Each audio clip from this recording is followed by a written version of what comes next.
স্বাগত ডিবিসি সংবাদে। আপনাদের সাথে আছি আমি প্রিয়া কুন্ডু। এবার জানাবো খবরের বিস্তারিত। ইশরাক হোসেনকে ঢাকা দক্ষিণ সিটির মেয়রের দায়িত্ব বুঝিয়ে দেওয়ার দাবিতে আজ নগর ভবন ব্লকেট কর্মসূচি দিয়েছেন তার সমর্থকরা। টানা চতুর্থ দিনের মতো অবস্থান কর্মসূচি থেকে এই ঘোষণা দেওয়া হয়। প্রধান ফটক বন্ধ করে নগর ভবনের বিভিন্ন কার্যালয়ে তালা দেওয়া হয়। ইশরাক হোসেনকে ঢাকা দক্ষিণ সিটির মেয়র হিসেবে শপথ পড়ানোর দাবিতে কাল বুধবার থেকে নগর ভবনের সামনে ইশরাকের সমর্থকদের এই লাগাতার বিক্ষোভ কর্মসূচি। রবিবার সকাল থেকে সড়ক অবরোধ করে চলে বিক্ষোভ। এতে বন্ধ হয়ে যায় নগর ভবনের সামনের রাস্তায় যান চলাচল। আন্দোলনের কারণে নগর ভবনে সেবা কার্যক্রম বন্ধ, তালা দেওয়া হয় বিভিন্ন ভবনে। সিটি কর্পোরেশনে আসছি ধর্ম নিবন্ধনের কাজে, কিন্তু আমি এসে সেবাটা পাইনি এবং আমি দেখলাম গেটে তালা এবং সামনে আন্দোলন। এখন আমি আগে জানতাম না যে আন্দোলন হচ্ছে। এখন ওনাদের নাকি আজকে অফিস বন্ধ, এটার জন্য আমাদের জনদুর্ভোগ সৃষ্টি হচ্ছে। ইভেন এই কারণে আমরা একক ব্যক্তি বিষয়টা এরকম না, দাবি আদায় না হলে কঠোর কর্মসূচি দেওয়ারও হুঁশিয়ারি দিয়েছেন আন্দোলনকারীরা। তার শপথ নেওয়ার সময় এই শপথকে প্রশাসন টালবাহানা ষড়যন্ত্র করে তাকে শপথ নিতে দেওয়া হচ্ছে না কেন? আমাদের দাবি মানা না হলে কঠোর থেকে কঠোরতর আন্দোলনের কর্মসূচি ঘোষণা করবে। সেটা পদত্যাগ করায় আমাদের ইশরাককে মেয়র হিসেবে ঘোষণা করা হবে। আজ যদি না হয় আমরা অনেক দৃষ্টান্ত জন্য এই আন্দোলন চালিয়ে যাব। বিএনপি নেতা ইশরাক হোসেনকে ঢাকা দক্ষিণ সিটি কর্পোরেশনের মেয়র ঘোষণা করে নির্বাচনী ট্রাইব্যুনালের রায়ের পর গেজেট প্রকাশ করে নির্বাচন কমিশন। তবে শপথ না পড়ানোয় আন্দোলনে নামেন ইশরাকের সমর্থকরা। Farhaduzzaman, DBC news, Dhaka. ক্ষমতা দীর্ঘায়িত করতে সংস্কারের নামে ধোঁয়া তুলে নির্বাচন পেছানো হচ্ছে। এখন নির্বাচনের কথা না বলে শেখ হাসিনার মতো আচরণ করছে অন্তর্বর্তী সরকার, এমন মন্তব্য করেছেন বিএনপির স্থায়ী কমিটির সদস্য আমির খসরু মাহমুদ চৌধুরী। তিনি বলেন, কোনো ব্যক্তি বা গোষ্ঠীর এজেন্ডা বাস্তবায়নের জন্য নয়, সংস্কার হতে হবে গণতান্ত্রিক প্রক্রিয়ায়। ৫ আগস্টের পট পরিবর্তনের পর দেশের রাজনীতির মাঠে তৈরি হয় নয়া মেরুকরণ আর নানা সমীকরণ। অন্তর্বর্তী সরকার দায়িত্ব নেওয়ার পর থেকেই প্রয়োজনীয় সংস্কার শেষে জাতীয় নির্বাচনের দাবি জানিয়ে আসছে দেশের বৃহৎ রাজনৈতিক দল বিএনপি। সরকারের ৯ মাস পেরোলেও নেই নির্বাচনের সুনির্দিষ্ট রোডম্যাপ। এমন অবস্থায় সংশয় প্রকাশ করে বিএনপি স্থায়ী কমিটির সদস্য আমির খসরু মাহমুদ চৌধুরী বলছেন, নির্বাচন বাদে অন্য বিষয়গুলোকে গুরুত্ব দিচ্ছে অন্তর্বর্তী সরকার। এটা অন্তর্বর্তীকালীন একটা সিচুয়েশন, এটা একটা ট্রানজিশন গভর্নমেন্ট, এটা একটা স্টপ গ্যাপ গভর্নমেন্ট, যাদের মূল দায়িত্ব ছিল গণতন্ত্রের পথে দেশকে ফিরিয়ে দেওয়ার জন্য সমস্ত ব্যবস্থার মাধ্যমে, নির্বাচনের মাধ্যমে একটি গণতান্ত্রিক সরকারকে তাদের শান্তিপূর্ণভাবে ক্ষমতা হস্তান্তর করা। তার কোনো লক্ষণ দেখতে পাচ্ছি না আমরা এখানে। এবং সংস্কার প্রস্তাব যতগুলো আছে, এটা গণতান্ত্রিকভাবেই সিদ্ধান্তগুলো আসতে হবে। কারো ব্যক্তিগত এজেন্ডা বাস্তবায়নের জন্য তো আমরা সংস্কার দেখতে চাচ্ছি না। জাতীয় নির্বাচনের বিলম্বিত হলে দেশে সংকট বাড়বে এমন মন্তব্য করে তিনি আরও বলেন, সরকারের সদিচ্ছা থাকলে ডিসেম্বরের আগেই ভোট আয়োজন সম্ভব। ঐক্যমত যেখানে হয়েছে ওটাকে আপনি বলে দেন, তার ভিত্তিতে আপনি ওটা সমাধান করে ইমিডিয়েটলি রোডম্যাপ ডিক্লেয়ার করেন। এটা ডিসেম্বর পর্যন্ত যেতে হবে কেন? আমি তো দেখছি ডিসেম্বর পর্যন্ত যাওয়ার কোনো কারণ নাই। তাদের দায়িত্বে যেগুলো পড়ে এই সমস্ত কর্মকাণ্ড নিয়ে তারা এমন ভাব করছে অ্যাজ ইফ তারা একটা ইলেক্টেড গভর্নমেন্ট। ওই যে শেখ হাসিনার মতো আমার কাছে মনে হয় মাঝে মাঝে যে আমরা এত উন্নয়ন করতেছি, নির্বাচন এগুলো কোনো গুরুত্বপূর্ণ কিছু না। আমির খসরু আরও বলেন, দেশের স্থিতিশীল রাজনীতির সংস্কৃতি দেখতে চায় বিএনপি, যেখানে থাকবে ভিন্নমতকে সম্মান করা, সব দলমতের অংশগ্রহণ, শান্তিপূর্ণ ক্ষমতা হস্তান্তর সহ গণতন্ত্রের নানা গুরুত্বপূর্ণ বিষয়। সাব্বির রোজ, ডিবিসি নিউজ, ঢাকা। তত্ত্বাবধায়ক সরকারের অধীনেই জাতীয় এবং স্থানীয় সরকার নির্বাচন চায় জামায়াতে ইসলামী। জাতীয় এবং জুলাই ২ সনদই গণভোটের মাধ্যমে চায় দলটি। জাতীয় ঐকমত্য কমিশনের দ্বিতীয় দিনের বৈঠক শেষে এসব বলেন দলটির নেতারা। তারা বলেন, নির্বাচনের সুনির্দিষ্ট রোডম্যাপ না থাকায় দেশে রাজনৈতিক অস্থিরতা চলছে। ৫ সংস্কার কমিশনের দেয়া সংস্কার প্রস্তাবে মতামত জানাতে দ্বিতীয় দিনের মতো জাতীয় ঐকমত্য কমিশনে জামায়াতের এই বৈঠক। বৈঠক শেষে দলের নেতারা বলেন, জামায়াত জাতীয় ও স্থানীয় সরকার ২ নির্বাচনই চায় তত্ত্বাবধায়ক সরকারের অধীনে। জাতীয় ও জুলাই সনদ দুটি গণভোটে চায় জামায়াত, তবে তা নির্বাচনের আগে না নির্বাচনের সাথে হবে তা নিয়ে আলোচনা হতে পারে। বাংলাদেশ জামাত ইসলামীর পক্ষ থেকে আমরা খুব স্পষ্টভাবে বলেছি, আমরা গণভোট চাই। গণভোটের মাধ্যমে আমাদের জুলাই চার্টার হোক, ন্যাশনাল চার্টার হোক, এবং চার্টারের বাইরেও যদি কোনো ইম্পর্টেন্ট ইস্যু থাকে সেটাকে ইনক্লুড করে বাংলাদেশ জামাত ইসলামী গণভোট চায়। দুর্নীতি দমন কমিশন অনেক সময় নিজেই দুর্নীতিগ্রস্ত হয়ে পড়ে দাবি করে দুদকের কর্মকাণ্ড পর্যালোচনায় টাস্ক ফোর্স গঠনের প্রস্তাব দিয়েছে দলটি। এছাড়া ক্ষমতার বিকেন্দ্রীকরণে দলীয় প্রধান ও প্রধানমন্ত্রী পদ আলাদা ব্যক্তির উপর ন্যস্ত করার পক্ষে তারা এক ব্যক্তি জীবনে সর্বোচ্চ 10 বছর বা 2 বারের বেশি প্রধানমন্ত্রী যেন না হতে পারেন সে প্রস্তাবও দিয়েছে জামায়াত ইসলামী। ওনারাও আমাদের সাথে একমত হয়েছে। Mohaiminul Khan Apu, DBC news, Dhaka. আওয়ামী লীগ নেতৃত্বাধীন জোটের শরিক 14 দল এবং জাতীয় পার্টির রাজনীতি নিষিদ্ধ ও নিবন্ধন বাতিল চেয়ে সরকারের সংশ্লিষ্টদের আইনি নোটিশ পাঠানো হয়েছে। রবিবার পাঠানো নোটিশে প্রধান নির্বাচন কমিশনার, আইন, বিচার এবং সংসদ বিষয়ক সচিব ও প্রধান উপদেষ্টার মুখ্য সচিবকে বিবাদী করা হয়েছে। আওয়ামী লীগের কার্যক্রম নিষিদ্ধ করা হলেও 14 দলীয় জোটের শরিক দলগুলোর বিরুদ্ধে কার্যকর পদক্ষেপ গ্রহণের তাগিদ দেওয়া হয়েছে নোটিশে। লক্ষ্মীপুরের বাসিন্দা এবং জাতীয় নাগরিক পার্টির কর্মী পরিচয় দেওয়া হোসাইন মোহাম্মদ আনোয়ারের পক্ষে সুপ্রিম কোর্টের আইনজীবী সালাউদ্দিন রিগান নোটিশটি পাঠান। নোটিশে বলা হয়, আওয়ামী লীগ দমন নিপীড়ন একা একা চালায়নি। তার অন্যতম প্রধান শরিক 14 দলীয় জোটের সিদ্ধান্তেই তারা সন্ত্রাসী কার্যক্রম চালিয়েছে। কিন্তু আওয়ামী লীগের কার্যক্রম নিষিদ্ধ করা হলেও বাকিদের বিষয়ে কোনো ব্যবস্থা নেওয়া হয়নি।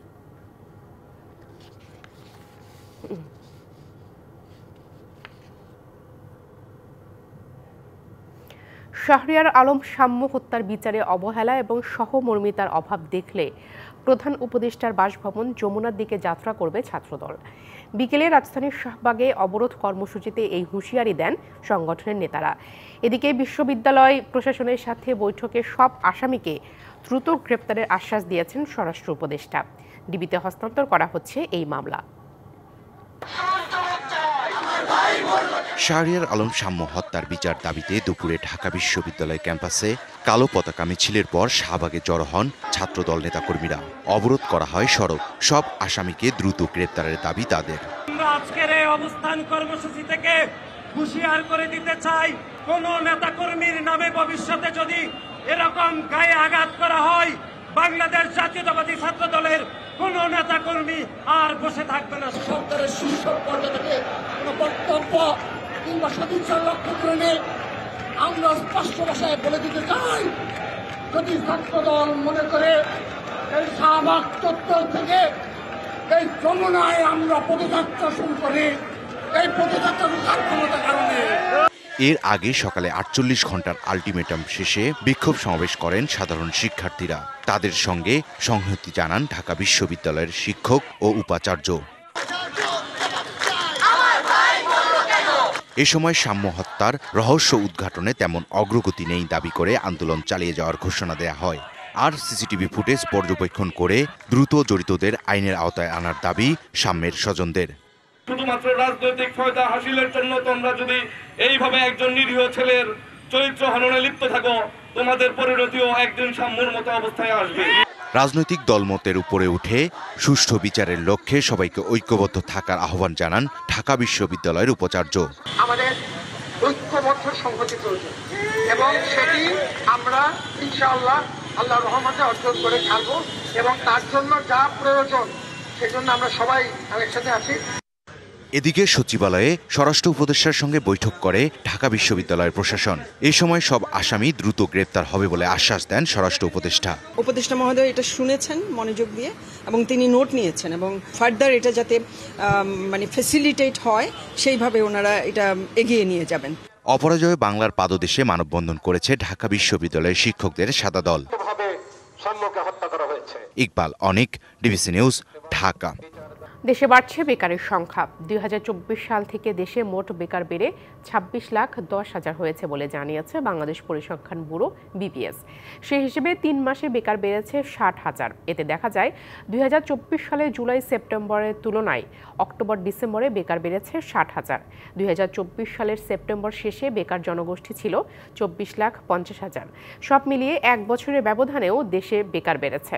2024 সালে দেশে বেকারত্বের হার ছিল 4.48%। অন্যদিকে 2023 সালে ছিল 4.15%। এর আগে 2023 সালে দেশে মোট বেকার ছিল 24,60,000। সেই হিসেবে এক বছরে দেশে বেকার বেড়েছে 1,60,000। BBS এর তথ্য বলছে দেশে পুরুষ বেকারের সংখ্যা 18 লাখ, অন্যদিকে নারী 8,20,000। এই বছরও শেষ হচ্ছে না খুলনা নগরীর জলাবদ্ধতা দূরীকরণের কাজ। আরও 2 বছর বাড়ানো হয়েছে প্রকল্পের মেয়াদ। এ কারণে দুর্ভোগ থেকে সহসায় মুক্তি মিলছে না নগরবাসীর। তবে প্রয়োজনীয় ব্যবস্থা নেওয়ার কথা বলছে সিটি কর্পোরেশন। খুলনা নগরবাসীর দুর্ভোগের আরেক নাম বর্ষা মৌসুমে জলাবদ্ধতা। দীর্ঘদিনের এই সমস্যা সমাধানের দাবি জানিয়ে আসছে নগরবাসী। 2019 সালের জানুয়ারিতে জলাবদ্ধতা নিরসনে 823 কোটি 76 লাখ টাকার প্রকল্প হাতে নেয় খুলনা সিটি কর্পোরেশন। চলতি বছরের জুনে প্রকল্পটির কাজ শেষ হওয়ার কথা, কিন্তু কাজ শেষ না হয় এবছরেও বর্ষায় দুর্ভোগ পোহাতে হবে নগরবাসীকে। কাজটা করেই তারা সম্ভবত চলে যায়, কিন্তু আসলে জলাবদ্ধতা কোনো নিরসন হয় না। সামান্য 10 মিনিট বৃষ্টি হলেই খুলনার প্রাণকেন্দ্র রয়্যাল মোড় ডুবে যায়। ড্রেনের ব্যবস্থা এখানে ভালো মানেন নেই, যে পানিটার সাথে সাথে নিষ্কাশন হবে সেরকম ব্যবস্থাও নেই। খালগুলো তো দখলমুক্ত নেই এবং খালগুলোর যে পানি সরার যে স্বাভাবিক গতি, সেই গতিপথটা আটকে আছে। এদিকে প্রকল্প বাস্তবায়নে যথাযথ পদক্ষেপ নেওয়ার তাগিদ নাগরিক সমাজের। খুলনা শহরের খোঁড়াখুড়িতে ড্রেনের অবস্থা ভঙ্গুর, ফলে জলাবদ্ধতা নিরসন তো দূরের কথা, আগামী বর্ষাকালে যে খুলনার মানুষ কিভাবে যে দুর্ভোগ পোহাবে এটা বলা মুশকিল। পুনরায় আবার এটার মেয়াদ বৃদ্ধি করা, আবার খরচ বৃদ্ধি করা, এবং সেটার মধ্যে দিয়ে জনগণের অর্থ নষ্ট হবে, রাষ্ট্রের অর্থ নষ্ট হবে। পুরনো কাজের সাথে নতুন কাজের যেন সমন্বয় করা হয় এবং কোনোভাবেই যেন এই অর্থের অপচয় না হয় সেই দিকে যেন কর্তৃপক্ষ খেয়াল রাখেন। সমস্যা সমাধানে কার্যকর ব্যবস্থা নেওয়ার কথা বলছে সিটি কর্পোরেশন। এই দুটো পাম্প যখন হবে তখন এর যে ক্যাপাসিটি আছে পার মিনিটে যে পানি উত্তোলন করতে পারে, তখন এই জলাবদ্ধতা স্থায়ীভাবে নিরসন করা সম্ভব হবে। প্রকল্পটি দ্রুত বাস্তবায়নের মাধ্যমে নগরীর জলাবদ্ধতা দূর হবে এমন প্রত্যাশা নগরবাসীর। DBC news desk. দিন দিন আবর্জনার ভাগাড়ে পরিণত হচ্ছে পর্যটন নগরী কক্সবাজার। শহরে প্রবেশপথ এবং মোড়ে মোড়ে বর্জ্যের দুর্গন্ধে অতিষ্ঠ জনজীবন। এতে পথচারী এবং শিক্ষার্থীদের পাশাপাশি দুর্ভোগে পর্যটকরা। এজন্য পৌর কর্তৃপক্ষের কার্যকর পদক্ষেপ না থাকাকে দায়ী করছেন স্থানীয়রা। আর জনবল সংকটের পাশাপাশি অসচেতনতাকে দুষছে কর্তৃপক্ষ। 5 লাখের বেশি বাসিন্দার শহর কক্সবাজার, যেখানে প্রতিদিনই সমাগম ঘটে দেশি বিদেশি হাজারো পর্যটকের। স্থানীয়দের পাশাপাশি হাজারো ভ্রমণকারীদের ফেলে দেওয়া বর্জ্যে শহরটি এখন যেন দুর্গন্ধের নগরী। পৌরসভার 12টি ওয়ার্ডের প্রবেশপথে ও মোড়ে দেখা যায় বর্জ্যের স্তূপ। সড়ক উপসড়কের স্থানে স্থানে জমে আছে ময়লা আবর্জনা। বৃষ্টিতে ময়লা রাস্তায় ছড়িয়ে ছিটিয়ে পড়ায় পথচারীদের পোহাতে হচ্ছে দুর্ভোগ। বর্ষা আসলে এই ড্রেনটা খুবই একদম নাজুক প্রকৃত হয়ে যায়। সবাই এখানে ফেলে ঠিকভাবে রান নিচ্ছে না, কেন জনগণের খুব অসুবিধা হচ্ছে এটা নিয়ে। মোড়ে মোড়ে যে আবর্জনাগুলো দিনের পর দিন ফেলে রাখা হয়, পর্যটকদের কাছে বিরূপ মন্তব্য করে। পৌর কর্তৃপক্ষের কার্যকর পদক্ষেপ না থাকায় এই পরিস্থিতি তৈরি হয়েছে বলে দাবি স্থানীয়দের। ডেলির ময়লাগুলো ডেলি নিয়ে গেলে আমি মনে করি আমার দৃষ্টিকোণ থেকে এই জিনিসটা ভালো হবে। কক্সবাজার যেহেতু একটি পর্যটন কেন্দ্র, আমরা এই পরিচ্ছন্ন নগরী কামনা করছি। ডাম্পার স্টেশন স্থাপন সহ সুষ্ঠু বর্জ্য ব্যবস্থাপনার দাবি দীর্ঘদিনের হলেও বাস্তবায়নে নেই কোনো উদ্যোগ। এখানে কোনো পরিকল্পিতভাবে কোনোভাবে বর্জ্য ব্যবস্থাপনার জন্য কোনো সিদ্ধান্ত নেওয়া হয়নি এবং বাস্তবায়নে আমরা এই পর্যন্ত দেখি নাই। শহর হিসেবে যে পরিবেশ থাকা প্রয়োজন সে পরিবেশ নাই, এই পরিবেশ অত্যন্ত নোংরা হয়ে পড়েছে। নিয়মিত বর্জ্য অপসারণে পদক্ষেপ নেওয়ার কথা জানিয়েছে পৌর কর্তৃপক্ষ। যে এলাকাটা সকালে ময়লা পরিষ্কার করে নিয়ে আসে, সেখানে দেখা যায় জাস্ট 11টা-12টা বাজে আবার মানুষ ময়লা ফেলে, আর যেটা সকালে হয় না সেটা দুপুরের মধ্যে হয়ে যায়। আমরা পরিষ্কার করার চেষ্টা করি। হাউসহোল্ড যে কালেকশন, ময়লা কালেকশনের আলাদা সিস্টেম হয়তো ডেভেলপ করা লাগবে। পরিবেশ রক্ষায় সৈকত শহরটি পরিচ্ছন্ন রাখতে শিগগিরই কার্যকর ব্যবস্থা নেওয়া হবে প্রত্যাশা সচেতন মহলের। DBC news desk. খোলা আকাশের নিচে সড়কের পাশে অপরিকল্পিতভাবে জয়পুরহাট পৌরসভার ময়লার ভাগাড় স্থাপনে দুর্ভোগ বেড়েছে এলাকাবাসীর। বিশাল এলাকা জুড়ে ভাগাড়ে ময়লা আবর্জনার স্তূপ জমে মশা মাছির উপদ্রব সহ দুর্গন্ধে স্বাস্থ্য ঝুঁকিতে স্থানীয়রা। দূষিত হচ্ছে আশপাশের পরিবেশ। আর পৌর কর্তৃপক্ষ বলছে দ্রুত স্থানান্তরের চেষ্টা চলছে। পরিষ্কার পরিচ্ছন্নতা বজায় রাখতে নির্মাণ করা হয় ভাগাড়, অথচ জয়পুরহাটের ময়লার ভাগাড় হয়ে উঠেছে মাথা ব্যথার কারণ। 2006 সালে খঞ্জনপুর পাহাড়পুর সড়কের পাশে মিশন পূর্বপাড়া এলাকায় স্যানিটারি ল্যান্ডফিল নির্মাণে 3 একর জমি কেনে পৌর কর্তৃপক্ষ। কিন্তু ল্যান্ডফিল নির্মাণ না হওয়ায় তখন থেকেই খোলা আকাশের নিচে শহরের সব ময়লা আবর্জনা স্তূপাকারে রাখা হয় জায়গাটিতে। প্রচণ্ড দুর্গন্ধে পুরো এলাকা বসবাস অযোগ্য। দুর্ভোগ বেড়েছে পর্যটন কেন্দ্র ঐতিহাসিক পাহাড়পুর যাওয়ার একমাত্র সড়কের পথচারীদেরও। স্বাস্থ্য ঝুঁকি বেড়েছে এলাকার শিশুসহ সব বয়সের মানুষের। দীর্ঘদিন যাবৎ এই ময়লার স্তূপের দুর্গন্ধ থেকে এত কষ্ট আমাদের হয় যেটা ভাষায় প্রকাশ করা সম্ভব না। আমার বাড়ির পাশে এই জিনিসগুলা ফেলায় আমরা থাকতে পারি না, অসুখ বিসুখ ছেলে মেয়ের সবার অসুখ হয়। এলাকা দূষিত হয়ে গেছে, ছোট ছোট ছেলে মেয়ে বাচ্চা কাচ্চা নিয়ে 10 দিন 15 দিন পর পর ডায়রিয়া এটা ওটা হয়ে থাকে। তবে পৌর কর্মকর্তারা বলছেন ময়লা আবর্জনা নবনির্মিত আধুনিক বর্জ্য শোধনাগারে স্থানান্তরের প্রক্রিয়া চলছে। বেসরকারি একটা প্রতিষ্ঠানের সাথে চুক্তি হয়েছে, আমাদের খুব অতি শীঘ্রই আমরা সেখানে বিজ্ঞানসম্মতভাবে আমাদের বর্জ্য সেখানে ডাম্পিং এবং সেপারেশন সহ অন্যান্য আনুষঙ্গিক কাজগুলো সম্পন্ন করা হবে। ময়লার ভাগাড় দ্রুত স্থানান্তর হবে এমন প্রত্যাশা স্থানীয়দের। DVC news desk. আন্তর্জাতিক প্রসঙ্গ। যুক্তরাষ্ট্রের সাবেক প্রেসিডেন্ট জো বাইডেনের প্রোস্টেট ক্যান্সার ধরা পড়েছে, যা এরই মধ্যে তা হারে ছড়িয়ে পড়েছে। স্থানীয় সময় রবিবার এ তথ্য নিষেধ করেছে তার কার্যালয়। গেল সপ্তাহে 82 বছরের বাইডেন প্রস্রাবজনিত উপসর্গ নিয়ে চিকিৎসকের শরণাপন্ন হন। এরপর গেল শুক্রবার তার প্রোস্টেট ক্যান্সার ধরা পড়ে। এদিকে ক্যান্সার শনাক্তের খবর প্রকাশিত হওয়ার পর নিজ দল ডেমোক্রেটিক পার্টি এবং ক্ষমতাসীন দল রিপাবলিকান পার্টির পক্ষ থেকে সমর্থন এবং সহানুভূতি পাচ্ছেন বাইডেন। এ সংবাদে সহানুভূতি দেখিয়েছেন প্রেসিডেন্ট ডোনাল্ড ট্রাম্পও। সামাজিক যোগাযোগ মাধ্যম ট্রুথ সোশ্যালে পোস্টে তিনি এবং ফার্স্ট লেডি মেলানিয়া ট্রাম্প বাইডেনের সুস্থতা কামনা করেন। ডিবিসি সংবাদে এই ছিল এখনকার মতো। ডিবিসি নিউজের সংবাদগুলো পড়তে ভিজিট করুন dbcnews.tv, ভিজিট করুন ডিবিসি নিউজের ফেসবুক পেজ ও ইউটিউব চ্যানেল। সঙ্গেই থাকুন।